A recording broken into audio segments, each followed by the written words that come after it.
So what's going on, guys? My name's Chopper, and I hope everybody's having an awesome day. And in this video, guys, we're going to be looking at 50 Minecraft survival tips. Some things that are going to help you out in your game tremendously. Some of these tips are going to help you with game knowledge. Other ones are going to be little tricks that you probably didn't know about. But overall, this should improve your game significantly and is going to make your survival experience that much better. Now, before we jump into the tips today, guys, I worked unbelievably hard on this video. So if we could shoot for an insane like goal of 5,000 likes, I would really appreciate that. And of course, if you are new, for much more. And let me know down below in the comment section which one of these tips in this video helped you the most. I'd love to know what it is so I can help you guys make better guides in the future. But without further ado, guys, let's get into the top 50 Minecraft survival tips to help you out in your game. Tip number 50, guys, is going to be staircase mining. Now, as some of you may or may not know, digging straight down in Minecraft is never a good idea, and probably one of the safer ways to go about it is by doing something called staircase mining, where you leave a block after you've already mined a certain level so you can kind of jump back onto it after you've gone deep enough and you want to get out. What this ends up doing is it makes it a lot safer so you don't fall, and also makes it tremendously easier to escape once you're done mining in that particular cave. So in general, I always recommend you incorporate some kind of staircase mining depending on where you're going. Tip number 49 is a nice little trick that will save your life when using a water bucket. Now, in general, I recommend you carry a water bucket, and we're going to talk about all the things you can do that are useful with that a little bit later. But one certainly thing you can do if you're falling from a high up place is to save yourself by placing water at the right moment before you hit the ground. And the way you do this is spam your jump button and also spam your place button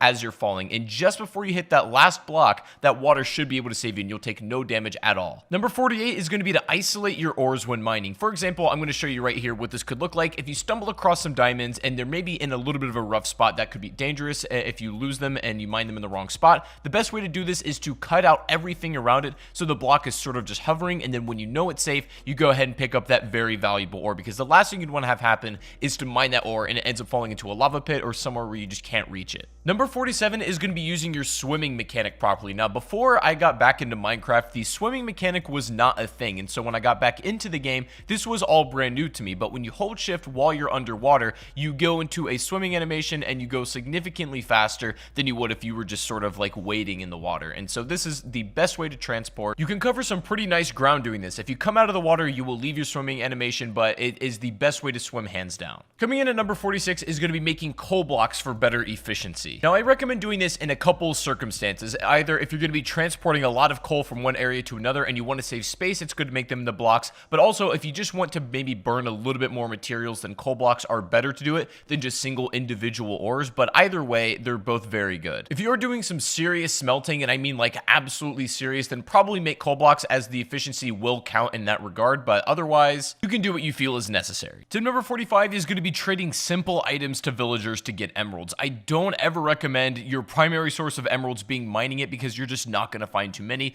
If you trade simple items like some vegetables or whatever you have at your hand to get some emeralds to begin with, trade up with some other villagers, and then eventually work your way up to maybe getting diamonds from some of them or just some really top tier stuff, that is the best way to make use of all your excess items you don't want, and then also use your emeralds, because you can't make tools out of that kind of stuff. You also really have no other use for emeralds besides maybe decoration, but I really recommend using those as a currency to get good stuff from the villagers, after trading your throwaway items, of course. Tip number 44 is going to be using your gold nuggets to make healing items. Odds are, after you've done quite a bit of mining, you're going to end up with a bit of excess gold, and clearly you're not going to really want to make that your primary source of tool making. So what are you going to do with all that excess gold? Making gold nuggets and then placing it on a lot of your food items is going to be the best healing item you could ever give yourself. Golden healing items are the best thing to have against the fight if you're facing a really difficult enemy, or if you're just in a lot of trouble and you don't want to lose your stuff and die. A gold healing item can instantly restore you back to full health and can save you from a lot of bad scenarios. Number 43 is going to be using redstone to make safety doors. Now, the best way to do with all your excess redstone is to maybe make some kind of safe for your valuables, and then make it so only the door will open with an iron door using redstone. You can open it from wherever the trail leaves, wherever you want the lever to be to get into that safe, but it's a good thing to hide all your valuables. Number 42, if you're ever exploring underwater and you come across one of these temples, odds are you're going to find some underwater zombies, and these guys can be a little bit tough, and some of them throw tridents, which travel really fast underwater and can just absolutely beam you. Now, and your problem is bows aren't super effective effective down here. However, you can still use them. But what you're going to notice is that your bow drops off significantly while it's in the water, but you can still damage if you compensate a little bit and just aim higher. I don't recommend you fight these things unless you absolutely have to, but that's the best way to go about it to keep them away at a distance, is to compensate with your bow a bit if you're stuck underwater. If you are going to be traveling underwater and swimming and exploring, then if you have armor and enchantments at this point, I recommend going for the ones that are specifically made for the water. For example, you can get an enchantment on your helmet that actually allows you to breathe for longer underwater. You can also get an enchantment on your boot that makes you be able to swim much faster while you're underwater, even if you're in that swimming animation, and it's great. I absolutely recommend it if you're going to be doing any kind of water exploring. Number 40 is kind of an organizational tip that I think will help you in the long run. I recommend when storing food, you have two different chests. You have one for cooked materials and things that are ready to be used, and then you have another chest for raw materials, just so when you kind of mix things up together, it gets a little bit disorganized. And if you do it right, making food, keeping the production up, and then also organizing your raw and then cooked resources makes your life way easier. Speaking of food, tip number 39 is going to be opening up multiple food sources for yourself. Now, it might take you a little bit to get to this point in the game, but eventually you'll have enough of a farm where you'll have a bunch of vegetables going at once. You can even have an animal farm for some just like extra sustenance. If you're able to set up multiple farms and you do them right, you'll never ever have to leave your house for food, and it's just almost an infinite generating source. Combine that with the fact that when you organize your food properly, then you'll never ever have to worry about food again, and you can focus your time on other stuff. I recommend setting up as many vegetables as possible, as well as having like both a pig and cow farm at the same time. Tip number 38 is going to be taming yourself a wolf and having it as a companion. Now, you can do this with multiple animals that will actually be your companion if you do it right. Like, for example, you can tame a llama if you so wish, and you can tame multiple animals as well, but definitely one of the essentials is to tame a wolf, have it as your companion, because it'll do so many great things for you. It'll follow you wherever you go. It'll fight for you if you start attacking something, and can be like a second hand in saving your life. Keep in mind, you cannot bring them to the Nether, unfortunately, so they're going to have to stay in this part of the realm, but you can leave them in your house if you like as well. And as a side note, I just think they're honestly pretty cool to keep around. Number 37 is remembering that you can use excess wood as fuel if you so need to. Now, I don't recommend this for most players because odds are if you're able to gather enough coal, you're never going to need to use this. But a lot of people forget they can burn in the oven using some excess wood they have, and they don't necessarily need to have coal on hand. You can also make charcoal if you need. However, I will say wood has much more utility than just burning it, so make sure you think twice about doing it and only do it if it's your last resource. Tip number 36 is going to be keeping a lava pit as sort of a garbage bin. Now, odds are when you've done enough of survival, you have a lot of excess material that you can just throw away, and there's not really a clear place to do away with it. You might accidentally keep picking it back up and just getting in the way. It's getting annoying, so keep a lava pit somewhere safe.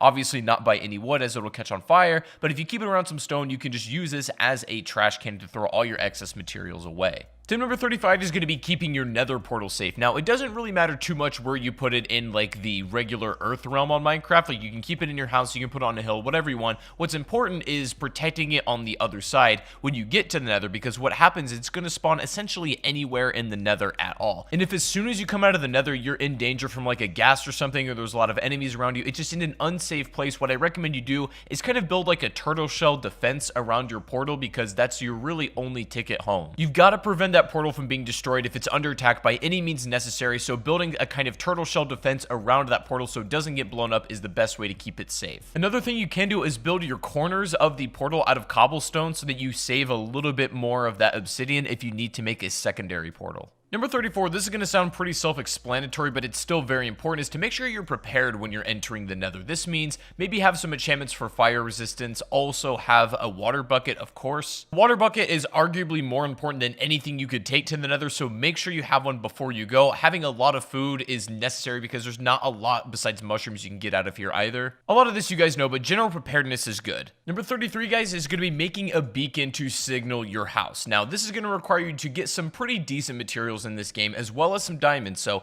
it's not something you can build right off the bat, but when you have the resources in order to be able to build the beacon, it's so unbelievably good to have because it'll mark a spot that'll shine a bright beam right into the sky, pointing out where you need to be. The beacon is so important to not get lost if you're struggling with that. Tip number 32 is iron is one of the most valuable things in the game, even though it's very easy to find. It is the best multi-purpose ore you can ever have, so what I recommend you do with all of your iron is make all of your like everyday tools, your swords that you're going to burn through, your pickaxes, your armor, whatnot. If you have diamond stuff, that should be for only when and if you need it. But you should have loads of iron tools in circulation, and if one breaks, it doesn't matter because the resource is very easy to find. It's a very strong material on everything it's used on, and I recommend in general just stocking up on it to have at your leisure. Number 31 is going to be making yourself some potions. This is likely going to be after you visited the Nether at least once and gathered some materials, but potions are so useful to have at hand, and they range for anything from having a potion of night vision ability, some that heal you, some that make you invisible, you name it. There's an unbelievable amount of potions in this game,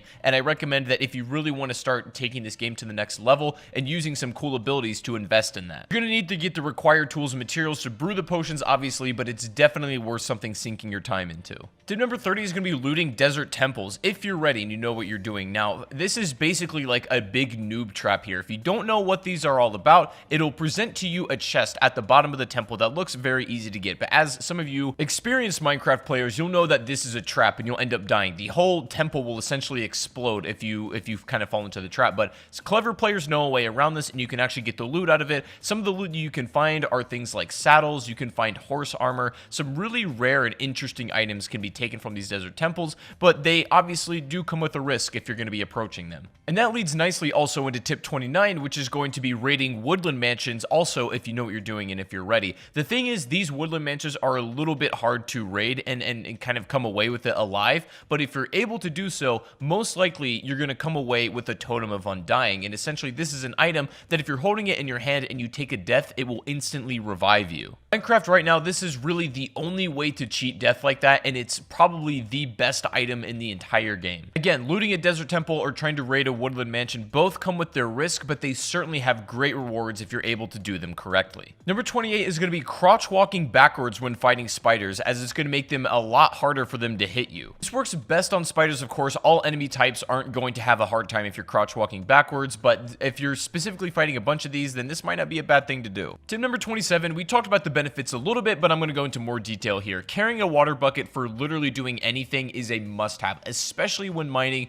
Even when fighting in combat is a good idea as well. If you're getting swarmed by mobs, literally just throwing water down will make it a lot harder for them to reach you and can basically be your escape. Setting a water bucket fall all the way down maybe like a mine shaft or some kind of cave, and you can just swim right back up instead of having to climb up is a great idea as well. Always carry a water bucket, guys. Always. Tip 26, if you're trying to clear out a maybe big section of a cave and you don't want to manually mine it, if you pack it with TNT exploded, you're going to make so much ground and create a lot of excess resources that if that's what you're needing, then this is probably the best way to do it. TNT is pretty easy to make. You just need some gunpowder from creepers and things like that. It can be really helpful for mass clearing out a cave. It opens it up for you to do some actual like real mining inside of there and gives you just much more room in general. Tip 25 is saving the bottom trunk of the tree for last. What you can do with this, it's like a little quality of life thing. You save that one for the final break, so you can stand on top of it and break the rest of the tree so that it despawns, and then you get all of the wood, even if it's a little bit high up and out of your range. So you can break that one for the final, and then you end up with exactly the amount of wood that you should get from that tree,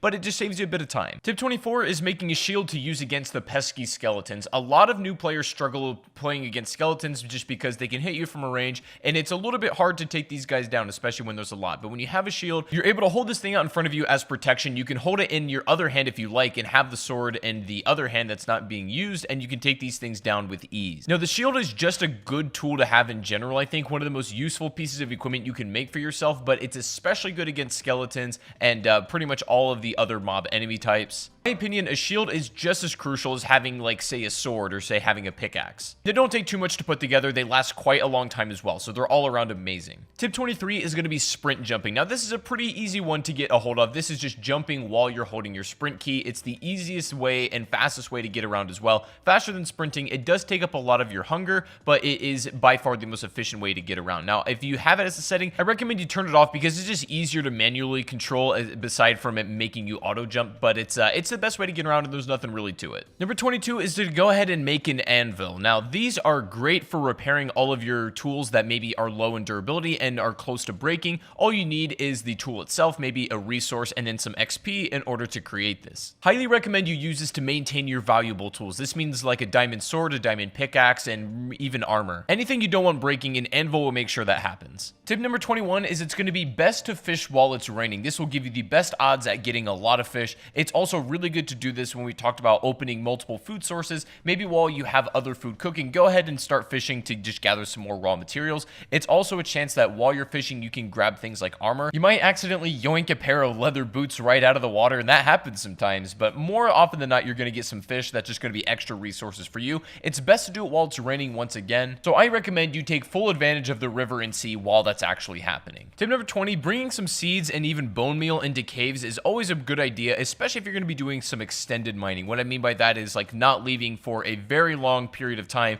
to a point where you may run out of food. If you have bone meal, you have some seeds, maybe some mushrooms, you can actually grow some food down in the caves where you have some dirt, and sometimes that may be enough that what it is to keep you alive. Now, I don't think you're going to be using this all of the time, but it's one of those things that, in my opinion, is better to have it and not need it than to need it and not have it. You should ideally go into a cave with enough food, but if that's not the case, then do this. Number 19, a neat little trick with torches you can do. If you're underwater, you're drowning, and you don't have air anytime soon, you can take torches, go up against a wall, and start spamming them. And what this is going to do is create a small air pocket for a short period of time until the torch breaks, allowing you to get some of those bubbles back, maybe giving you back to full air, or at least making a way where you can hit the surface again. Back in the day, one torch used to restore you to full air instantly, but they've kind of nerfed it since then. But if you still spam your torches, you can get almost the same effect, and it should save your life if you need it. Number 18, guys, don't even bother making gold tools whatsoever, especially swords, especially equipment that you're going to be using quite a bit, even in combat. Even though gold is a rare material, it's kind of a cool resource to find, and it's exciting. Gold does not make for good utility. The hit power on gold swords is pretty weak. The durability on every single tool with it is very, very low as well. You're better off making iron for your, your general day-to-day stuff, but use gold for other things like healing items, not tools. Number 17, guys, is going to be placing torches on the ground to help prevent mob spawns better. Now, when you're lighting up a cave, the way mobs spawn is just basically from the darkness. And so if you're able to light up the cave enough, that will prevent any mobs from spawning. However, the best way to do this, the most efficient way, is to have them on the ground where it carries the most light. You definitely can put them on the walls, and especially in really dark corners. Do what you got to do, but having them on the ground, lighting up a really nice pathway, is the best way to keep your cave safe. Speaking of mobs, number 16 is mobs cannot spawn on half slabs. This is just some useful information to know. They can essentially spawn anywhere except this, so use that information how you like. If you want to kind of maybe line something with safety on half slabs to prevent mobs from spawning, go ahead and do that, and I recommend it. Not something that's super practical, but it's definitely good information just to keep in the back of your mind if you ever need it. Tip number 15, when getting familiar with the different enchantments, there's one in particular you might like, which is called Silk Touch, and this allows you to mine an exact block without breaking it. So for example, you could take a Silk Touch pickaxe and then mine a piece of glass without breaking it down, because otherwise if you just use a regular tool, the glass would shatter. But you can use Silk Touch to actually mine the block itself,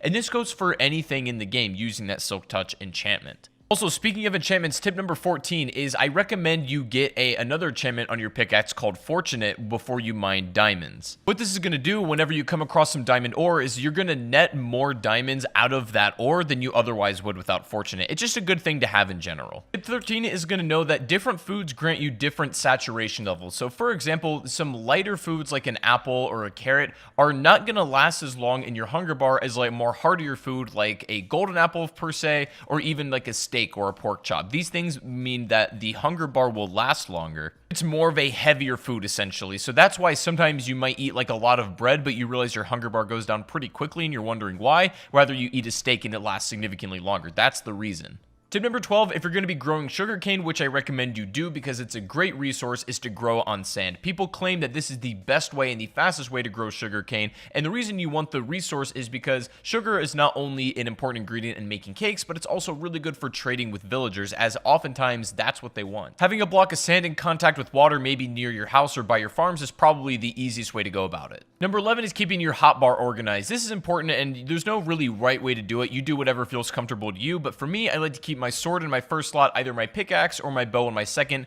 and then my shield in my third, torch in my fourth, water bucket in my fifth, and then my food in my sixth, and just whatever miscellaneous stuff you might have. But you can organize it however you like and whatever you're comfortable with, but make sure that you can get to anything you need in a moment's notice. Number 10, if you're struggling with Enderman, a really good thing to do is just put that water bucket in front of you. Endermen normally calm down if they're submerged in water, but if one is just being pesky and you're having trouble fighting them off, instead of getting close enough to use your sword and then you kind of put yourself in danger, just simply putting a water bucket down over and over again will cause them to go away and then take damage over time. They really don't like water, so if you surround yourself with water, you make it a lot harder for them to get actually up to you. Probably the best defense you can have against these guys, if I'm being honest. Number 9 is timing your swings when sword fighting, because that is absolutely crucial for doing the most amount of damage. Now, if you just spam your sword, you can still hit people, but the hits are going to be a lot weaker than they otherwise would if you let your swipe kind of recharge. What you want to do to deal maximum damage is let your swing reset, and the moment it resets, you swing again. So you can get the most amount of hard hits in, but with also the least amount of time in between those hard hits. Tip number 8, you can set up a spawn trap in the nether with really any sort of enemy type in the castle by blocking it off with stone and then just fighting them from there, keeping them behind,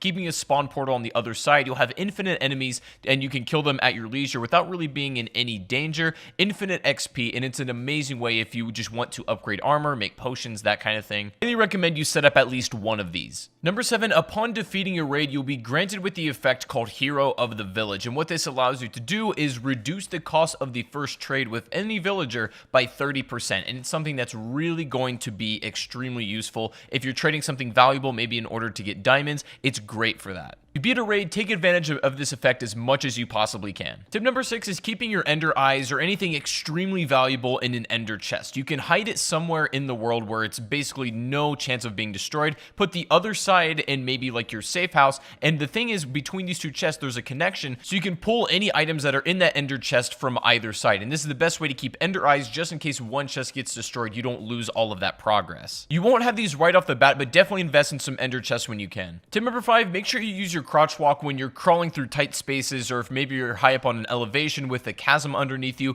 When you're crouch walking, you have zero chance when you're holding that crouch to fall off that side. Even if you kind of back up into it, you let go of that crouch, if you're still in that position, you won't fall. If you move any more farther than that without crouching, then you will fall down that chasm, but this is the best way to be safe and really not fall off any places that you shouldn't. Number 4, if you're going to be traveling by boat, make sure when you leave it, you go ahead and hit it a couple times to break it and take it with you. I see a lot of people just leaving their boat where it is and then maybe kind of forgetting about it, but if you break it and then you pick it back up, you can place it anywhere you like as well. Tip number 3, putting 2 chests back to back. You can make a double chest, and they're unbelievably useful this way. You have so much room in them, pretty much in excess of more than you'll ever need. You can have an entire storage area if you want of just complete double chests. They're really easy to pull from, and they look stylish as well, so there's no reason to not have it. Tip number 2, if you do end up defeating the Ender Dragon and you get the dragon egg, then hold on to it and keep it somewhere safe, because there's literally only one per game, and they're so rare you can't even spawn them in creative mode if you would like to. The dragon egg, if you manage to get it, is the most rare item in the game, so hold it tight and keep it somewhere where you're not going to lose it. Now finally guys, coming in today at the number 1 spot, if you've made it this far in the video, then let me know in the comment section just by leaving a smiley face. I'd really appreciate that. Thank you so much for watching if you made it to the end. But the number 1 survival tip I can give you guys that it's really going to help you out practically is to make yourself a compass and a map. These, I think, are by far the most important tools you can do for yourself, especially if you're new to Minecraft, you're a little bit of a beginner, and you just want some extra tips for surviving in this game. What a map is going to do